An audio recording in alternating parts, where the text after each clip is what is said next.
The only guy with 2 songs. Holy moly.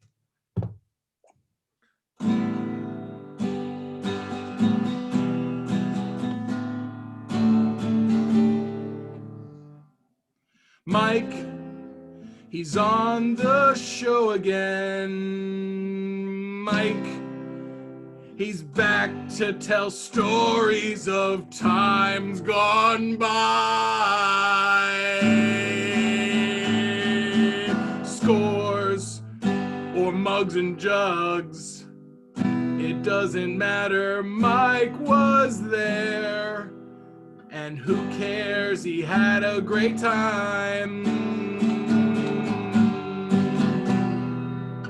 Woo! The only guest with 2 songs. That means he's twice as fun, twice as exciting. You wish you were New York Mike back on the program to settle the scores and put a nail in the mugs and jugs coffin. The one and only, your favorite bartender, the only guy you would trust to save your life in Florida if you were drowning in a pool, the great New York Mike. Mike, how's it going? Good. How are you, Peter? I'm doing great, man. I'm doing great. I'm so blessed having a second song. 2 songs. You know what? 2 songs might be better than 1. Who knows? That'll definitely go on a. Now that's what I call podcast intro music. 67 compilation. Yeah, exactly. I think they're up to like 70 now. Oh, they must be 70, maybe 100. I'll be honest, maybe 100. I don't know about that. We're not that old. Now that's what I call music. What was number 1? Number 1 had to be like Shaggy. I like to move it. Yes, exactly. You know what I remember? The Rock and Jock. Remember the Rock and Jock tapes? Oh, yeah. He's on fire. Boom shakalaka. Yeah. Dickie V. Jump to Vans, pump it up while your feet are stomping. Yeah. Well, I am super lucky to have Mike, have you back on the program. We're going to finally put a nail in the coffin of the mugs and jugs discussion, and we're just coming back with the greatest hits of your greatest experience working there. Now, for those just tuning in, Mugs and Jugs was a bar. It was like a family Hooters bar in South Cape Coral that changed its name to Scores. And Mike, you worked there. Mike, how would you better describe Mugs and Jugs / Scores? I don't know. I think it was just like kind of similar to what you said. Like we were trying to ride the coattails of like a Hooters-esque type of place, but we were like a giant space of a bar. Like it was 2 stories, but like it was only usable space. Like it was just ridiculously large. Yeah. And carpeted floors. Yeah, tile floor on the bar side. But like 2 steps up, we had booths, remember? Along the wall that we shared with Rackham's Billiards. That's right. And then from there, then we went upstairs, and then on the other side where the Bamboo Club / Lunar Lounge or whatever you want to call it now. Right. Dixie's, I think it is. Yeah, so Dixie's Roadhouse. It was just a random Florida bar that, you know, attracted all sorts of people. The hugest thing that we had was that we had like 3 projector TVs to watch. Like we had like the Southwest Florida Chiefs Club, like the Kansas City Chiefs. No like way. Their home quarters on Sunday afternoons was at Scores. Yeah. That was like their home bar. Wow. Yeah, the fan club of Southwest Florida of the Kansas City Chiefs, which would be killer tomorrow. Oh my God. Yeah, there are definitely some fights happening. We're recording this on Saturday, but it'll be released on Tuesday. And yeah, my gosh, that's going to be a heck of a place. So here with his greatest hits is Mike. And, you know, I think a lot of the time Florida gets caught in between this idea of being such a conservative, wholesome, faith-based place, and like the just generic randomness and wild inhibitions that everybody just kind of lets fly in the wind. And I felt like the Mugs and Jugs was like, or excuse me, Scores, when you worked there, was kind of the center of that universe, because like you're saying, it was like kind of like a family thing, kind of like a Hooters thing. I had mentioned that there were like drug busts and like gambling busts that happened in that bar. So I'm so glad that you came back to give like the greatest hits stories from your time working there at as a bartender. Yeah, during the day it was one thing. During the night it was a totally different other thing. Really? Yeah, And you like were there mostly in the night, because during the day you were working at the pool, yeah, right? I You're had a regular lifeguard. 9 to 5 Monday through Friday, and then I would work there. I wasn't allowed to work Friday nights because, like, for some reason, Friday nights was girl bartenders only. Okay, You I know, see. and then like I was able to work Saturday night and Sunday afternoons But for Friday football. nights, would you go in there to drink, or you got? Friday nights was my go-to, like, pregame slash. Let me see what's, because there's not much to do at the time. At that time, Right. Pine Island Road wasn't built up. They didn't have like the billiards out there. They didn't have Stevie Tomatoes #3 Yeah, up exactly. on Pine Island Road.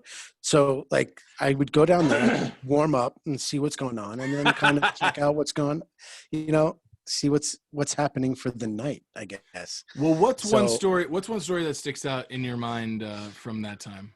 So the first story, I guess, would be one of those Friday nights where I wasn't allowed to work, but like I would just randomly show up to the bar because those are the people that I know. I Right. first moved down, like I said, I moved down there at 21 years old. I didn't Mhm. really have many friends, and the friends that I did have were not of age. You guys were all 19, 20-year-old kids, Yeah. Yeah. Exactly. and I'm sitting there at 22 years old. So I would go to the bar. Um, the bar was owned by a family friend of mine, like from New York. It was like a girl that I've known since fifth grade. Her uncle moved down there, and they owned Scores, and they Fun. also used to own the little uh, what was it, the little fry shop on the pier at the yacht club. Remember before it became that big bar? Oh yeah, yeah, yeah. It was It was just like a little shack where you can just get hot dogs and hamburgers. hot dogs, hamburgers, French fries. I think they did some fish, but it was also like kind of like a small bar for anybody like about to go out on a boat or something like that. And I Right. think they sold gasoline to Yep. boats. Yep. Gas to the boats. Exactly. Yeah. That was their thing. Oh But it wow. was a high school. It was actually a elementary school friend's family that like also moved down there. Like randomly, we connected. I was like, yeah, I'm moving to Cape Coral. She's like, my family lives in Cape Coral. I was like, my family lives in Cape Coral. I was like, wow, that's weird. Is that how you ended up getting the job? That's how I ended up at Mugs and Jugs / Scores. Wow. Oh my gosh, I amazing. was like, So yeah. yeah. So you were like, hey, So hook it up. I want like, because when I feel like if you start working at a bar, there are a few places that you can start working at where you'll immediately get a like a tight knit group of people that will become your friends. Restaurants, bars, not really like, I don't know. Did you make a lot of pool friends or like people around the pool area, or not really? I made like a couple of good friends. I'm Yeah. not gonna say I didn't make friends at the pool, but like a lot, we had a lot of turnover Yeah. at the pool because when you're a lifeguard, you're picking up 16, 17, 18-year-old kids, and they go away to college, they're gone. Right. Right. So Right. you're that the turnover is just way different than when at the bar where it's like you see the same 30, 50, 75 people, Right. Oh, I see. I a- see. and it's like, well, if I jump from this bar to that bar or the other bar, like it's the same trough that everyone's feeding off of. Right. But And it was all going down at the bar. yeah, everybody loses their inhibitions at the bar, and you're having fun at the bar, and that's kind of like where this leads into that first story. It was a Friday night. I had just worked, 40-hour week, Uh-huh. and I was like, all right, let me see what's going on. Let me go pregame, Yeah. and I walked into Scores / Mugs and Jugs, and Right. it was ladies only behind the bar, and it Okay. was it was my friend's cousin who was like the head bartender. Yeah. Then we had a manager that was on staff, and then just a regular bartender. It was a rotating bartender who happened to be one of my good friends, the owner's daughter-in-law, I guess. Okay. Yeah. Oh, right, right, right. So basically, I walk in. There's three girls working at the bar. I walk in, and they all just start laughing at me. But they knew you. They knew you, right? Right. They knew who I was. They all start laughing. And Were you wearing like a goofy shirt or something? Or you're like, what the, you know? No, I walked in, and Scores had two doors. They had the back door because the big parking lot in the back by like where the bingo hall was. Right. And then you had Southwest 47th Terrace, which was Right. like the main drag. Right. Exactly. So the main entrance was on the street side, but the parking lot was in the back. So we had two entrances. So I walked into the back and past the lobster machine. And then I'm like, hey, girls. And they all start laughing at me. All of them in unison, like cackles, like hyenas. Exactly. Like just that. like that. Just like that. Okay, And I'm so like, yeah, what I'd be like, what the hell's going on here? I just showed up. Yeah, that's exactly what I was like. Did I have something on my face? Like, is there, like spinach in my teeth? I don't know.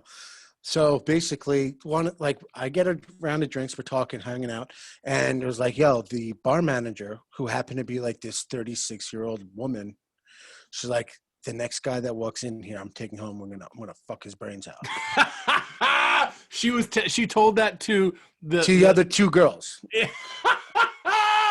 And then I walked in. She was, oh my God, because what was she just?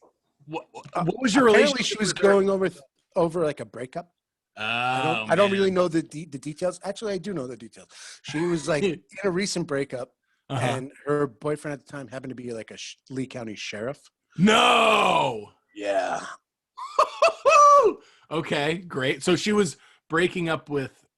She had broken up with the sheriff. They were on a break. They actually didn't break up. She's now currently married to this guy. No way. Okay, yeah. So wait. So they were on a break, and she's just like, she just says like, all right, next guy that walks in, I'm definitely gonna take him home. But you know, people say that. I've heard people say that and not go through with it. So then you didn't get this information until much later. What did they say? Were you like, hey, what are you laughing at me for? And they were just like, oh, nothing. Basically, I did say like, hey, why are you guys still laughing at me? And she's like, no, you know, what's her name said she was going to bang the next guy that, you know, take home the next guy that walked into his door, and it's you. And I was like, oh, cool, I'm down. And you were like, yeah, exactly. And you were like, oh, straight face, just like, yeah, I'm down. Let's go. Yeah. And because you were like, oh man, I just came here to pregame, like you said, to warm up on my Friday night. And you're like, oh, well, you know, it's all the work's done for me. I just lucked it. It's like winning $100 on a scratcher. You're just like, oh, I stepped in shit, and I was like, great, let's do this. You stepped in shit, and it turns out that shit had like some pussy on it. Yeah. That's exactly what it was. So that's funny. So what's your attitude? You're just like at the bar, just like, all right, well, I guess I better just wait it out, not get too drunk, or what? What happened? So basically, like, I walked in like at 9:00 on a Friday. That Friday night actually ended up being kind of slow. So like we ended up closing at like probably like 1 a.m. And you guys could just close whenever you wanted, essentially. Exactly. Right? And if the manager is wanting to close, she'll close whenever she wants. And she was the one that wanted to get the D. Right. Okay, great. So I was like, I kind of was like, all right, whatever. I went next door to Rackham's, and I was playing a couple of rounds of like pool. And then I walked back over there because literally they're next door to each other. Smart. I walked back over at like 11:30. I'm like, hey, so are we still doing this? Like, do you really want to go through with it? Yeah. And she's like, yeah. I was like, all right, let's go. So instead of her bringing me home, I brought her back to my place. Okay, cool. And then things like just progressed. Before we get to that, what time did you walk in the door? Because you said you were like ready to pregame, but like when did you walk into I don't know, between 8:30 and 9:00 at night. Yeah, so then you're just it was a slow night. Slow night, yeah. I would feel it was like what? Go ahead. So I feel like they were just kind of just bullshitting, like, oh, next guy that walks in, I'm gonna, right. I'm gonna ravage. I'm like, all right, cool. But then it's like, oh shit, that's Mike, our resident pool boy. I love it. I'm in.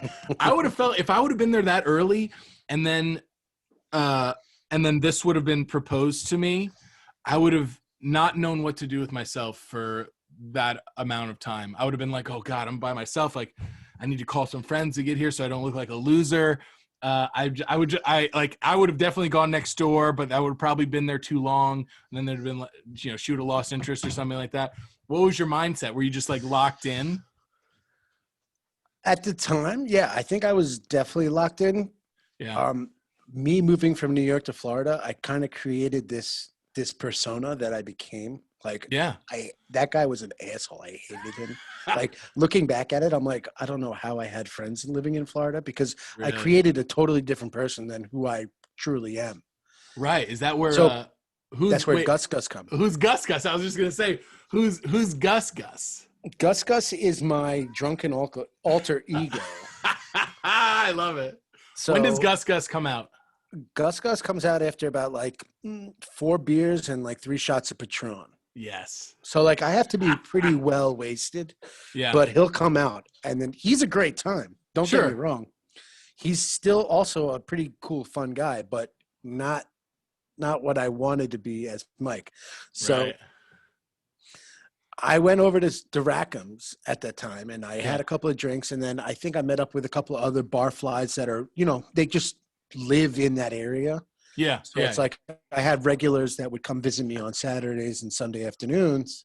Oh, that would go at Rackham's at night. So then I'd play some pool, and then I came back and I'm like, hey, we're still doing this. And she's like, yeah, we're still doing this. I'm like, all right, cool. You want to come back to my house? Great. At the time, she had 2 kids with her first husband. Oof.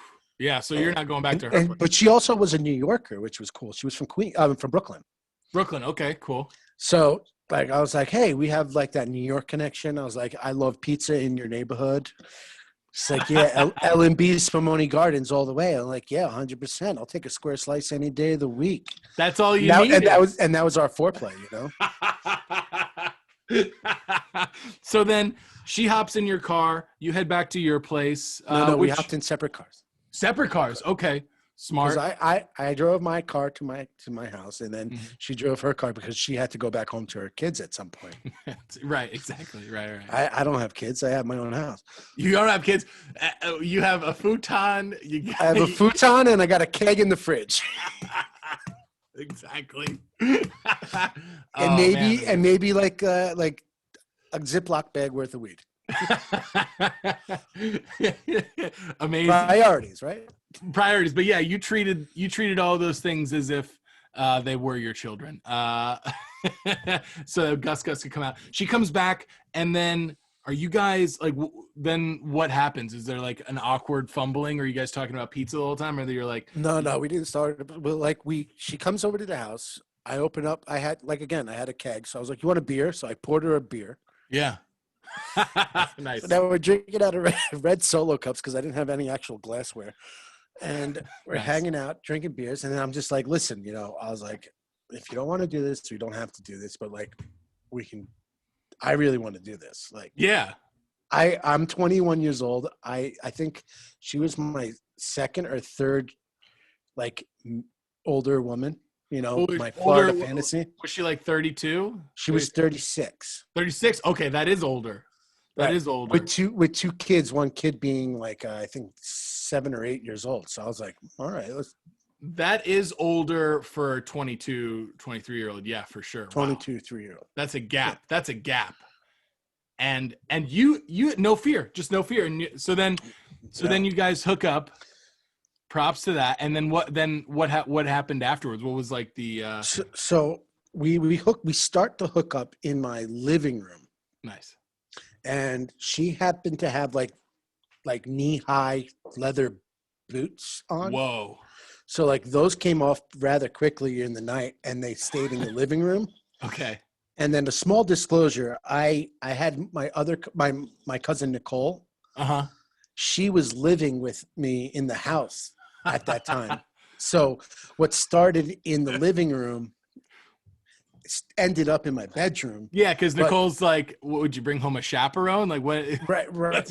So the next morning, it's bring your boss home night. Right. It was bring your boss home to see what your bedroom looks like now. And So the next morning, my cousin, she wakes up early, like 7 o'clock in the morning early. And like, it's 2 a.m. when we start getting back to my house and start, Yeah. hanging out, doing our thing. So apparently she actually stayed the night, the first night, even though we took 2 cars. Oh, wow. And my cousin wakes up and sees these random boots in like the living room. And she's like, what's going on? And like Saturday day is cleaning day at my house when Nicole was living there.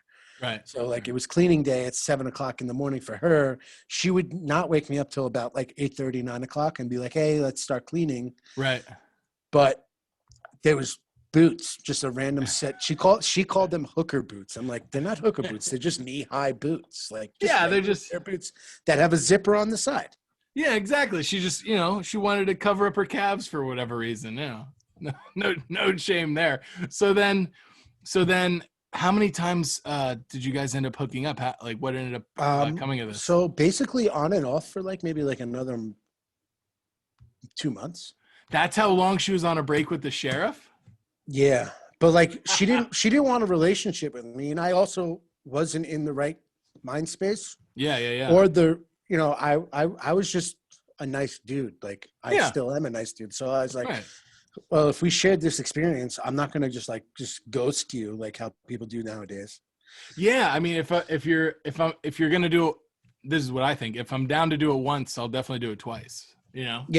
Well, we ended up doing it like maybe for like 4, 5, 6 weeks later. Oh man. And that's how long the break was with the sheriff guy. Did you ever end up running into him? Cause you said they got married. They ended up getting married. Well, apparently I think they are married now, but like, oh, wow. Yeah, I ran into him a couple of times, and one time his buddy, whose wife also worked at my bar, but I did not have sex with. Okay, one of the few pulled me over, and I actually had to spend like 7 days in jail because I had a suspended license. No way! Oh, so wait, the sheriff whose now wife you fucked for a month pulled you over. And he had to have known. You have There was no reason for the pullover. It was literally like 8:30 in the morning. I was driving to work. I was going down Hancock to go over the Free Bridge to get to Dunbar to go to work at the pool. Right. And I was doing the speed limit, and we were going through, where the golf course is over there after the Publix. Before you get into North Fort Myers, Pondella, I guess. Yeah. There are 3 bridges. There's 2 of them you have to pay for. One of them is the Free Bridge. Free Bridge. I was going the Free Bridge off of Hancock. Right. And I was going through. I was out of Cape Coral. I was in North Fort Myers, and I'm driving through, and I can remember because the song. Remember that song? The moment I wake up. Before I put on my makeup, I say a little prayer for you. Yeah. I know. Yeah. That song was on the radio. That was playing. Yeah. And then I saw the sheriff in like my rear view mirror. And then I'm in the right lane going 35 miles an hour. He's in the left lane going 30 miles an hour. And all of a sudden I just get pulled over. No. Like right at like on the corner of 41 and Hancock by like the Rib City. Yeah, I love Rib City. What another great name, Rib City. What a prick. He just pulls you over. He had to have known. Had to have known. I don't know. I guess maybe sheriffs or cops know that like if you have a suspended license, even though the car is registered on somebody, like they have like a weird scanning device. Oh, I see. So I think that's what happened. And he saw that this car was registered to a person that has a suspended license. So let's pull him over at 8:30 in the morning when he's going to work. So I was like, hey, what's up, bro? He's like, don't call me bro. I'm officer, blah, blah, blah. I was like, yeah, I know who you are. Like your wife is fucked your wife. No. It was the buddy. Right. I know who you are. I fucked your wife, pal. All right, get in the back. Right. Long story short was that it wasn't that specific guy, but it was another buddy of ours, a buddy of his that pulled me over, whose wife happened to work at Scores that I did not have sex with. Right. Okay. You're right. You're right. So I was like, hey, you're blah, blah, blah's husband, right? It's like, right. Yeah. I was like, yeah, I'm her bar manager at Scores. And he's like, oh, yeah, why didn't you tell me earlier? I just ran your fucking license. I'm not going to arrest you and take you to jail today, but you got to get a ride to work and you're going to have a court date. Oh, And that court date, like later on down the road, ended up having to be 7 days in jail. damn. Okay. Damn. Unlucky. Oh, Yeah. man. So don't have sex with people whose exes are sheriffs. That's the moral of that story. That's karma, man. That's karma. But I mean, in the end, was it worth it? Was the sex 100%. worth it? Great. It was great. Didn't even flinch. I love it. I mean, I would say so too if I was in your position.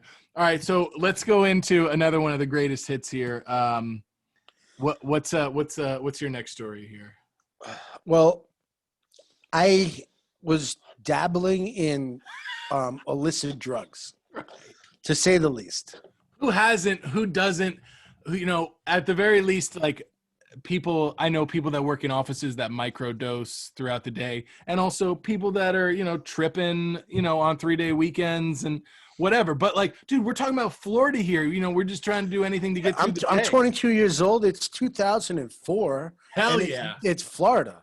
Like, we're just trying to have a good time. Instagram wasn't a thing. Right. I couldn't get tweeted. I couldn't get videoed doing stupid shit. Like, I'm so blessed that half the shit that I did in my life has not been captured via an iPhone. True. iPhones only happened like in 2006 for us. There's a future president of the United States right now that's like doing a TikTok dance and starting an OnlyFans, So thank God. Yeah, exactly. That's what we're going to see in the future, but whatever. So, yeah. So, Florida kids, we get into trouble, whatever. So you're dabbling in what were you doing at the time? So I would only really just drink and do some, I'd smoke weed. And then like, on weekends, I would dabble in the white powder, the snow, cocaine. Right. But I had a line cook at Scores. Is that what you called your drug dealer, the line cook? No. He was actually the line. He wasn't the head chef. He wasn't the head chef. He was the line. He was an actual line cook, but he was like a schizophrenic. He had some issues. So hey, this is my coke dealer. We call him the line cook, if you know what I mean. But okay, so he's an actual line cook and he's schizophrenic? Yeah, he had a prescription for Xanny bars. Like that was his thing. Wow. So as a way to make money, he would try to sell the Xanny bars to my wait staff at Scores. So this is now 2 years removed from the first story. I am now working as a bar manager at Scores. Yeah. I've moved up on the ladder. Wow. And good for you. And so I catch wind that this line cook is trying to push his Xanny bars. And they're like, all right, cool. Never done it. I was like, yeah, let me grab 2. And you're the manager and you're like, yeah, let's do it. Yes, exactly. Yeah, whatever. Fuck it, yeah. So the first time I did it, we as a conglomerate at Scores, we had an after party at our buddy's house who also worked at Scores. He was the owner's kid. So he was living out the time over at on the southwest side of Cape before it was blown up, like by Chiquita and Cape Coral Parkway. Okay, right. Like that area is huge now. Right, yeah. It's like already very developed. But at the time, it was literally just like a Publix, a liquor store, and maybe one like Wing Nuts. Wing Nuts. That was like the chicken wing place, but it wasn't like a bar. It was just from what I remember. It was strictly wings. It was just big enough to walk in, you pick up your wings, have a nice day. Yep. I remember going there at Jesus, it must have been 7 a.m. I was working for the news affiliate there, and we were doing the morning show. I was the segment producer for the morning show, and I would always be on location. And we went there, and they would always make food for us, and they made us 100 chicken wings because I think we were getting ready for the Super Bowl or something like that. And the host Bill, who's on camera, was like, "Hey, is this?" He was just like struggling to create any conversation with these guys because these guys are just like staring at chicken wings all day doing nothing, and nobody, they're not really having any conversation. It's not like a bar or something like that. And he goes, "Are these healthy? Are these chicken wings healthy?" He goes, the guy looks up from the chicken wings and he goes, ha, ha, ha, all right. That was it. That's a Florida story right there. That was his whole personality. It was just like, yeah, do you want these chicken wings or not? Do you want teriyaki? Do you want barbecue? You want hot, medium, mild? I think the number one flavor, I think, of our buddy Sonny was like Gold Rush. It was like a honey mustard. It's like a honey mustard, spicy, hot barbecue or something. When wings are your life, man, you get creative. But in Florida, when having a good time is your life, you get creative. There was too. more wings per capita in that area than I could name off. Like I could just go Wing Nuts, Hooters, Hog Bodies. Oh, Hog Bodies. And every one of them had like an all-you-can-eat wing night, and there was a rotating schedule. Like I could literally live off of wings for $12 a night. For $12, all I can eat wings Monday, Tuesday, Wednesday, Thursday. Man, that sounds amazing. I love the sound of that. So anyhow, you're describing how sort of just like vast and vacant this certain area of Cape Coral was. Right. So basically we back to the Xanax story. Right. We went back to our buddy's house off of Chiquita and Cape Coral Parkway. At the time, it was vacant. Like he had like a house. There was no direct next door neighbor to him. Okay, right. So there was just plots of land. Because it was in an area that was starting to be developed. Right. It was getting developed, but there was still a lot of land to be bought, and there was empty lots. And long story short was, we were hanging out, we were drinking, and then the Zanny guy, my line cook, showed up. The line cook. And he's like, hey, I got these Zannies. So I was like, all right, cool. Let me get one. He's like, if you break them in half, just take half because you fuck up the time release. Oh, okay, right. So, But if you broke them in half, the time release would be off? Right. Oh, so like and then it would be like rolling the dice. Right. So if you took just the half, then you'd only get half the dose. But if you took both of them and broke it, then you'd get the full dose in half the amount of time. Whoa. Okay. Wow. Tips. So yeah, the first time I did it, I said, fuck it, let's break it in half and put both of them in my mouth. And at this point, you don't know when the time release is happening, so you're just like, all right. Well, there was no time release. You're like, I'll see you tomorrow. Yeah, exactly. Right, and I was already pretty drunk. So hell yeah. I think there was probably about 8 of us at the house just hanging out. Yeah. And I took the Xanax and I blacked out. Me personally, like I internally blacked out, but my body was in motion doing things. You're like a marionette that was just kind of whisked around by a phantom person, and no, the spirit was alive within me, but the brain was shut off. Did Gus come out? Was that no? It was 100% Gus. Gus happened to take the Xanax. Gus took over. So you're blacked out, but then you're obviously not living through any of this. So then I'm not living through any of it. So basically, or conscious of it. That was a Saturday night. Yeah. Sunday afternoon, we all had to go back to work because it was football Sunday. Right. So we're open at 11:30 to get the Kansas City Chiefs fans their Chiefs game. Right. Yeah, like you're saying. So 12 o'clock rolls around. I'm at the bar, hungover, just fucking filling ice buckets, getting ready to set up. My servers start walking in the back, and the one girl, the little one, 4'9" of her, comes in. She's got like a fucking black eye and like a mouse, just like a little mouse right here on her cheek. A mouse. Like it was like a little like. So it was swollen. It was black and blue, and it was puffy. Like it closed her eye up like this. So she looked kind of like if you can see me now. Yeah. But it was just. So I call it a mouse. That's what we call it in New York. I don't know what you guys call it. But I don't know. A fucked up face. It was puffed up and swollen and black and blue. And she's what? She's how tall is she? Like 4'10"? She's 4'9", 4'10" tops. Oh no! So 110 pounds, maybe, I don't know. So she walks in with a black eye, and then I innocently just like, yo, what happened? Like I saw you last night. What happened? And she just starts bust out laughing. And, again, what the hell? She's like, what do you mean? What happened? I was like, what happened? Like, you have a black eye. Like, are I'm you just as okay? curious as you. Yeah, like Are you what's his okay? She's name? like, Like, so she looks at me and she's like, you don't remember. oh no, oh my God, Mike, what happened? I was like, remember? What do you mean remember? Yeah. She's like, you were running around naked in the lots around his house. Yeah. I was like, yeah, that sounds about right. I'm running around naked. And he had like a piece of 2x4, like just a piece of wood just hanging around in his garage. Yeah. And he was going to hit you with it to like stop you from running around his neighborhood naked. And I said, I apparently said to her, like, yo, I have the hardest ass in the world. So like I bent over and I said, give me a good wallop.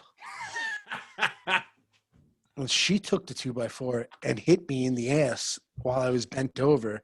And she swung so hard that the ricochet of it hitting my ass came back and hit her in the face. Oh my God. What? And that gave, oh my God, and that hit her right in the eye. It hit her right in the eye. So she took like a 3.5 foot, like a baseball bat size piece of 2x4, Yeah. hit me in the ass with it. It bounced off my ass, hit her in the face. It ricocheted and and hit her in the face and gave herself a black eye. She gave herself a black eye off my ass. Off your bare naked ass? Bare naked ass, like all over the place. Oh my God. And she was laughing about it the next day? Yeah, because I thought like maybe her boyfriend hit her. Like, I don't know. Yeah, who knows? I had no idea what I ran into a doorknob. No, I hit you with the 2x4 and it hit me back in the face off your ass. Of all the likely reasons in Florida, in Southwest Florida, why a small woman would have a black eye, hitting herself with a 2x4 off of your hard ass is literally the last one I would have guessed. Yeah. Domestic violence would be number one. Yeah, it'd probably be domestic violence, something about drinking and then falling down, getting in like a girl fight, punching a cop, or something like something. Or petting a mounted cop's horse and then the horse kicking you in the face. Exactly. That's another story whatsoever at Ybor City that I had. All right. Before we get out of here, there's one more of the greatest hits. All right, so one more of the greatest hits. So again, I didn't learn my lesson the first time I did Xanax. No, of course not. Who can learn their lesson just one time? Even if you didn't grow up in Florida, you're around Floridians, and we're all essentially illiterate. So there's not a single lesson being learned the first time. Right. The first time was not enough, so I ended up purchasing another one of these Xanny bars from the guy. Uh-huh. And it was actually a night that, it was like, I think it was a Saturday night. Dude, if you're going to do it once, you're going to do it twice, just like with Sheriff's wife. You're going to. Yeah. Exactly. A month and a half later. So now now we're talking Saturday night and we're talking you're at work. Yeah. So I pick up a Xanny bar from him. Mm-hmm. And from the line cook. Yeah, from the line cook. Okay. So for the longest time, like I have regulars at the bar, just random bar flies. Right. And I had this, it was like a couple. It wasn't actually a couple, like a man and a woman. It was just like these two girls that would come to the bar every Friday and Saturday night. Oh, okay. And like that was their thing. Like they'd start at my bar, then they go to Rackham's, and they go to Backstreets, and they come back to Rackham's or my bar, or maybe they go to the Bamboo Club. But like they would just bounce around the different bars on Friday and Saturday night, just trying to find a good time to hang out. Yeah, they're probably two, elementary school teachers or something, Yeah, they could have been elementary school teachers. Maybe they were, yeah, I think they were elementary school teachers. Dominatrix says, who knows? Yeah.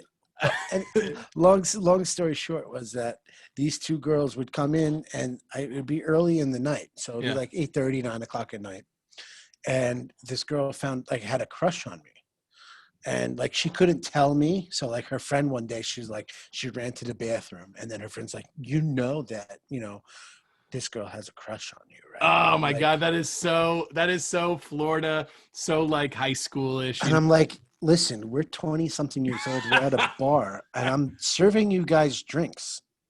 Obviously, I have get crushes on a lot of people. Like, it's fine.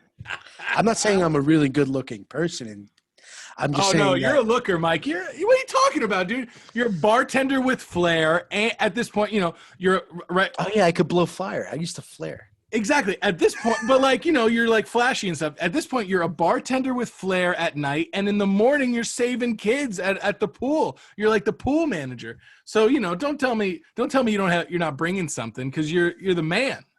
Thank you. I appreciate it. So that you're serving these two girls, these two women, and Right. These two women, and they happen to be somewhat in my age range. Like, I think they okay, maybe been like 1 or 2 years older than me at the okay, time. cool. But like, this girl was like Amazonian. She Yeah. was like 6'1". Whoa. 190 pounds. Like, her body and her everything matched. Like, it wasn't like she was an overweight person or she was Right. underweight, but she was 6'1", and she was a $180. Hell yeah. And at the time, I think I was 5'8", and like oh yeah, 195. sure. right. Okay. But she's like, so we're hanging out. She goes to the bathroom. She's like, yeah, my friend likes you, right? Like, she wants to like hang out with you. And I was like, that's cool. Like, yeah, that's fine. Whatever. Cool. Cool. Yeah. Like, Great. I would love to hang out with. Tease? I'd love to hang out with you guys too, but like, you guys pay me to make you drinks, so let's just keep it at this. Sure. Okay. So like 2 weeks go by, and then she finally has the balls to be like, yo, I think you were so sexy. The slow game. Oh wow. Yeah. She comes up to She you. said sexy. I was like, Hell yeah. I've never been called like sexy. I was like, she's like, yeah, but like your personality, like you're just a really sexy dude. Hell yeah. So like, subconsciously, I put that in like the memory bank. Yeah. Didn't do anything for face value, like with her. Sure. She's like, listen. So she's like, listen. Didn't want to seem too eager, right? Right. She's like, listen. I think this was on a Saturday. She's like, listen, and it was like about 8:30, 9 o'clock at night. She's like, listen, I'm gonna have people over around like 11:30 at my house. I live off of Yacht Club. What was the street over there by the Yacht Club? The first two streets. It was like Riviera. Something like that. Riverside, Flamingo. No, you lived off of Riverside. I'm talking about literally like if you went to the Yacht Club, but there was two streets before the Yacht Club on the right. Yes. And it was all waterfront property, essentially. Yes, it was waterfront property. Basically, she lived over there. Right. Okay. And she's like, listen, I'm having a party. These people are going to be coming over. And I'm like, all right, cool. Let's maybe I'll come. I don't know. Like, I don't know. So cool. I usually didn't hang out with people that I would serve. Right. Okay. Like, that's a good rule to have. Right. That was my rule. I didn't hang out with people that I served. And like, if you were a customer, I would not be your friend. Like, I'd be your bartender, and we would talk, but I would not hang out with you outside of work. That's to me that's integrity. Well, Xanax throws that right out the window. so you're like, yeah, I might show up, and meanwhile you're like, all right, I'm definitely going. No. In my head, I said, no, I'm not going. Really? Okay. So I actually, that night, I closed up the bar. It was pretty early. It was probably like 1:30, 2 o'clock, which is like the cutoff anyway. Right. So I actually drove home, closed the bar, drove home, got ready to go to bed. Yeah. And I was like, oh, wait, I forgot I picked up the Xanax.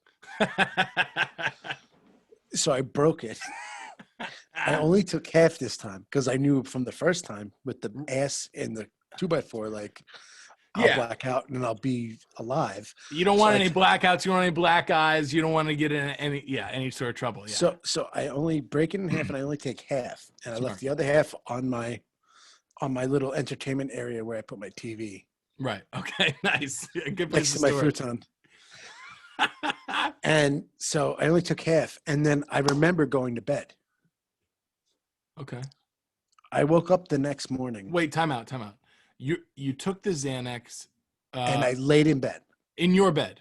Yeah, I took the Xanax and I Because you were already home. And I chugged a Miller Lite bottle. I remember that. Great. All right, cool. So I drank a Miller Lite bottle. I was like, okay, I'm going to bed. I laid in my bed. Calm evening for Mike. Right. The next morning I woke up. I was in the bed, but I was totally not dressed. I was naked. And I was like, I didn't go to bed naked. You woke up in your bed? I woke up in my bed. Okay. I mean, But naked. Like it was probably like 10:30 in the morning the next day. Okay. So apparently after I took that Xanax and drank that beer, I blacked out again. Right. And I ended up driving from my house to this party where the No way. Yes. Oh man. So I drove from my house to like your house. Picture me driving from my house to your house, not knowing what I'm doing. What are we saying? 6 miles? 7 miles? I don't know, 4.5. 4. Okay. Yeah. Oh my goodness. It was a good 12-minute drive. Yeah. So then at you're 40 there. miles an hour. So I'm at a party. So now I'm at this party that she told me about. This what a great thing to say. I'm at this party that she told me about. Because I'm like, why am I here? And then like the people that I talked to the next day at the bar was like, yeah, you just randomly showed up at that party and we were all there. And I'm like, these are my normal customers that I don't normally hang out with. And you were and I just showed up. And then they wanted to fight me because I was trying to talk to the girl and take her away from her own party. Because in my head, she thought I was sexy. And I was like, I'm sexy. She wants to have sex with me. Yeah, that makes sense. So, but you're also in your pajamas. I don't know what I was wearing. I have no idea what I was wearing. For all accounts, you could have been completely naked. Yeah. I have no idea what was going on. And they tried to fight you? They were like, no. Well, because they're like, why are you trying to take her away from her own party? And the story that I got was that like two people, like one of her being her friends and a guy that she was like, the guy that was like macking on her that night, you know? Oh, right. Return of the Mac. Did it? He was like, yo, you can't just be swooping up in here taking my girl. And I'm like, watch your girl. Watch me. Watch me, pal. I'm here to work. So apparently I was able to coax her out of her own party at her house on your side of Cape Coral. Right. She followed me home in her minivan. Whoa. Very cool. Back to my house. Nice. Man, yeah, let me tell you though, you guys missed a really good opportunity to have sex in that minivan. Yeah, I think I did. You did have sex in the minivan? Wait, so then hold on, sorry. So then this is another case of another woman taking her own car, following you back to your place. Yeah, I'm a control freak. I need to be in control. Like I can't not drive. So like I'm not getting in a car with you and you're not getting in my car because I'm not driving you home later. Hey, yeah, and this is all in the midst of a blackout. Once I nut, I'm out. Good night. Let alone, you don't know what the hell's going on. You don't know what you're doing here. So okay, you say, hey, why don't you come back to my place? There's a lot of people here in your house. Follow me. You get back to your place, and was she there the next morning? No, she was gone. Oh wow. She was a responsible human, I guess. I don't know.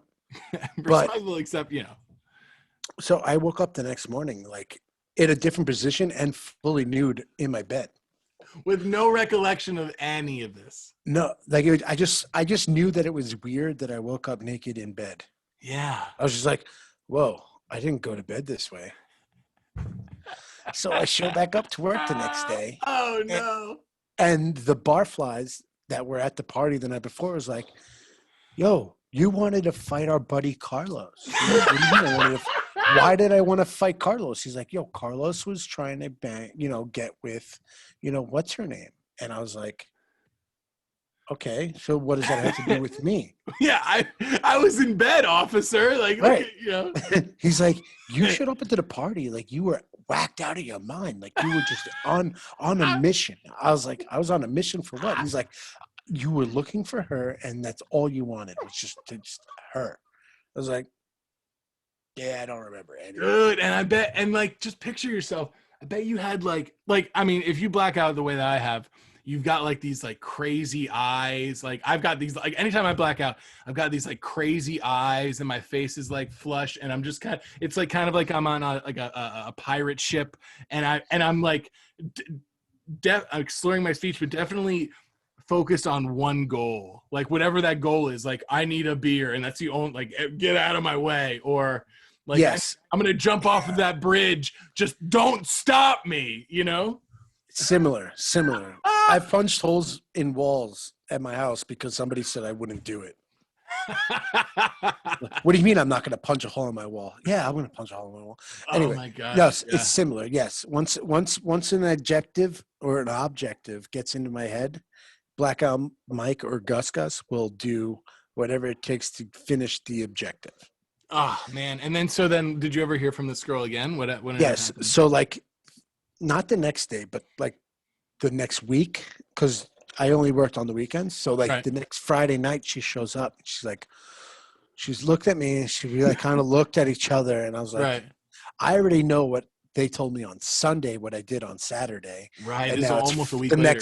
It's almost a week later. It's the next Friday. And she comes into the bar. She's like, wow, that was the most passionate thing I've ever experienced in my life. That was the most passionate sex I've ever had. And this comes from, and what, go ahead.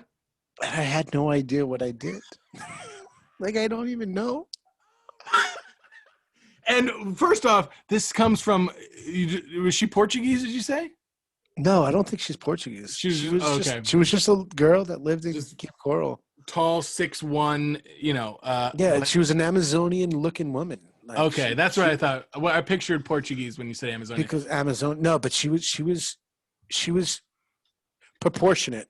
Right. Picture somebody being 6'1" as a female. And you're like, and she said that was the most passionate sex I've ever she's had like, in my life. And I was like, oh, okay. She's like, you took me once in the bed and then you asked me to join you in the shower and then the third time again in the bed, which makes sense because like I was naked when I woke up the next day.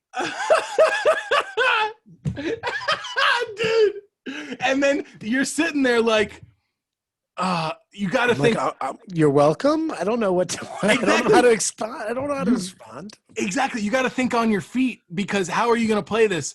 Either, yeah, I do this all the time, I'm cool guy, or you're like, well, at least one of us enjoyed it or remembered it.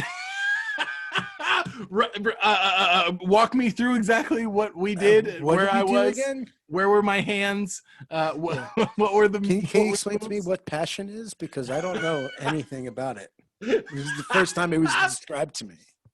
My God. And then... I bet she never stopped going to that bar, did she? I think what happened was after she and I talked about it after, I was like, okay, it was like a one-time thing. Yeah. Let's bring it back to being professional. Like I'm a bartender, you're my server. Sure. But then like 2 days later, her baby daddy showed up. Which explains the minivan. Yeah. Right. So she already had 2 kids with some other dude. Woo. And then this dude was looking to fight. You? Yeah. Was it Carlos? No, it wasn't Carlos, but Carlos was his co-conspirator. Oh, God.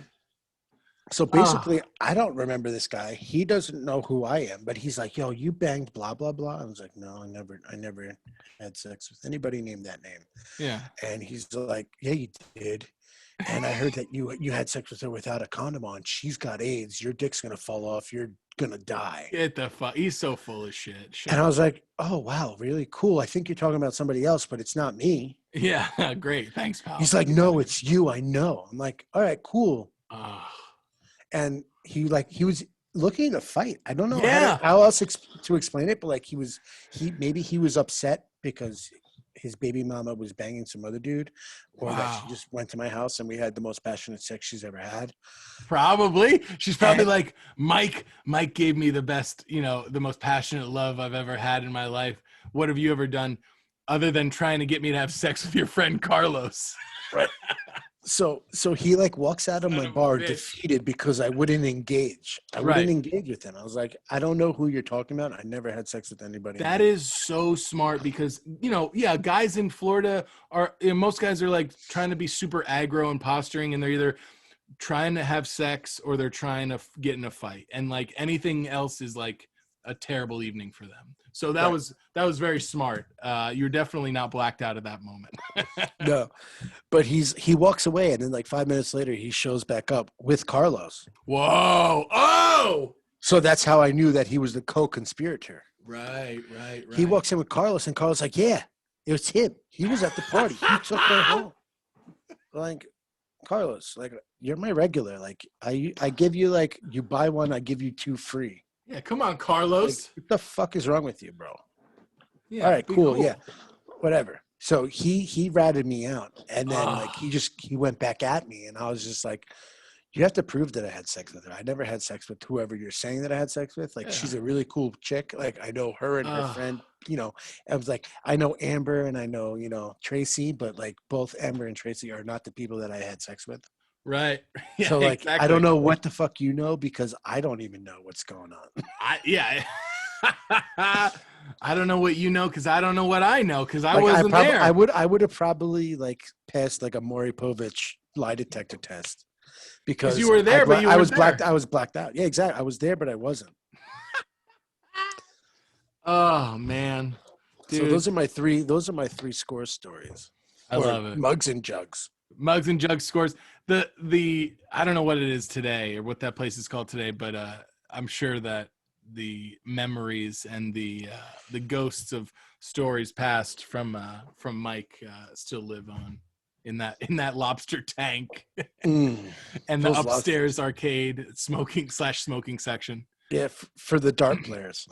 The dart players, yeah, exactly. What the hell? Absolutely insane. I love it, Mike. Thank you so much for diving back in to the lobster tank that is your history at /Mugs and Jugs.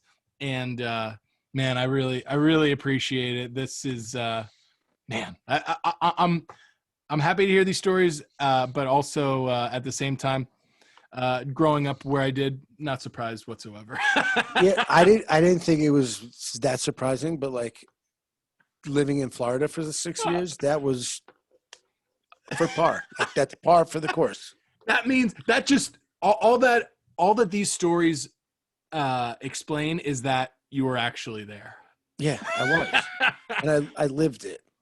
Hell yeah. And then I went back to New York and I live like this mundane life now. I'm like, where's that Florida edge? Yeah, I don't know, man. You're going to chase that dragon for the rest of my life. I got to tell you what, man. I'm chasing it myself. I don't know what it's going to lead to, but it'll get me there. But all right, Mike. You're there, buddy.